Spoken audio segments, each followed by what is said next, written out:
Today on Historic Victoria, we're going to check out the Fisgard Lighthouse, which happens to be the oldest lighthouse on Canada's west coast. It was built in the 19th century, and to this day, it remains operational. I'm here with Parks Canada to find out more.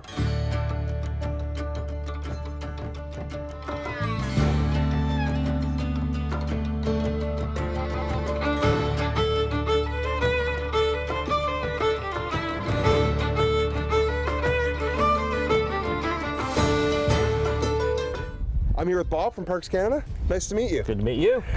So we're here at the Fisgard Lighthouse. Can you tell me when it was built and why? Well, the lighthouse was the very first permanent lighthouse built on the west coast of Canada. It was built on November 16th, 1860 is when it first saw light for the very first time. And it was built in response to an event that happened not too far away. And that was the gold rush that happened over in the Fraser Valley back in the 1858 period. So what would a lighthouse have to do with the gold rush of the 19th century? Good question, and that's one of the questions we have to put into context all the time. In 1858, gold was discovered on Fraser's River, as they used to call it. And in a span of about 8 or 9 months, there was up to 30,000 American gold miners who came from California mostly up here to get their fill of gold in the Fraser Valley. So you had all these Americans coming through into British Columbia, and there was nothing really permanent yet on the west coast as far as the British went, except for their lighthouse, or except for the Navy base.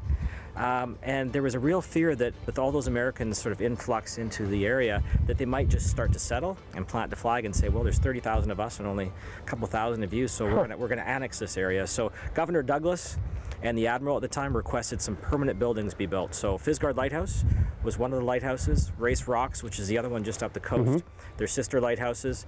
And Fisgard is our historic site because it is about 3 weeks older than Race Rocks.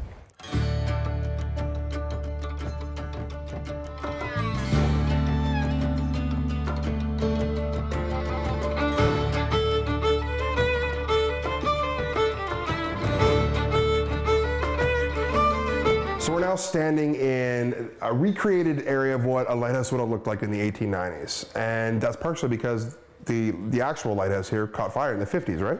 That's correct. So yeah, the lighthouse was automated in 1929, hadn't been lived in since 1909. And then in the 1950s, we don't know exactly how the fire started, but the entire lighthouse was gutted by fire. The lamp room, everything was shattered. The interior walls and everything were destroyed. We have a little bit of the original flooring, the poor man's marble that we have in the exhibit over here. But we've had to go by pictures from the 1890s period of other lighthouses to get an idea of what the lighthouse would have looked like. So the wood paneling, you know, we get an idea this is the living area, that is the kitchen, simply because we know that's where the stove was.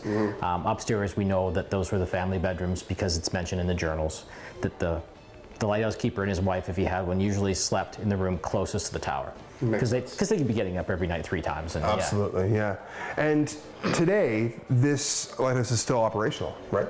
It is, yeah. Like I said, it was automated in 1929, but other than the fire in the 1950s, it really hasn't skipped a beat since 1860.